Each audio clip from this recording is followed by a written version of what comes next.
তেহরানের পুরনো শহরের ভেতরে দাঁড়িয়ে থাকা গোলেস্তান প্রাসাদ যেন পারস্য ইতিহাসের এক জীবন্ত দলিল। শতাব্দীর পর শতাব্দী ধরে এই প্রাসাদের ভেতরেই অনুষ্ঠিত হয়েছে রাজ্যাভিষেক, কূটনৈতিক সংবর্ধনা আর নানা গুরুত্বপূর্ণ রাষ্ট্রীয় অনুষ্ঠান।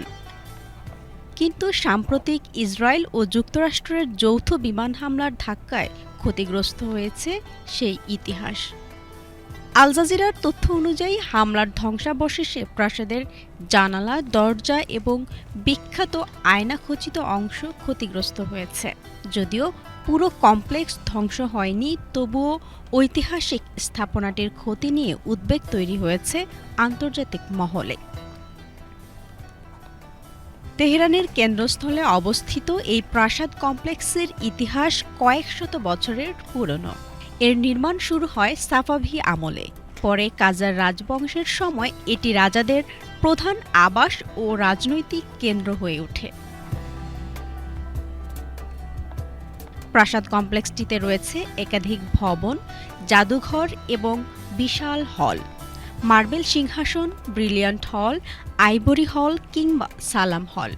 প্রতিটি স্থাপনাই পারস্য শিল্প ও স্থাপত্যের অনন্য নিদর্শন। পারস্য ঐতিহ্যের সঙ্গে ইউরোপীয় নকশার মিশেলে তৈরি এই প্রাসাদ কমপ্লেক্সকে ২০১৩ সালে বিশ্ব ঐতিহ্যের মর্যাদা দেয় ইউনেস্কো। হামলার ঘটনার পর গভীর উদ্বেগ প্রকাশ করেছে সংস্থাটি। এক বিবৃতিতে ইউনেস্কো জানিয়েছে, বিশ্ব ঐতিহ্য তালিকাভুক্ত স্থানগুলোর অবস্থান আগেই সংশ্লিষ্ট পক্ষগুলোর কাছে জানানো হয়, যাতে সামরিক সংঘাতে এসব স্থাপনার ক্ষতি এড়ানো যায়। তবুও গোলেস্তান প্রাসাদের ক্ষতি আবারও মনে করিয়ে দিচ্ছে, যুদ্ধের আগুন শুধু বর্তমানকেই নয়, অতীতকেও আঘাত করে। কারণ এই ধরনের ঐতিহাসিক স্থাপনা শুধু একটি দেশের সম্পদ নয়, বরং মানব সভ্যতার যৌথ ঐতিহ্য।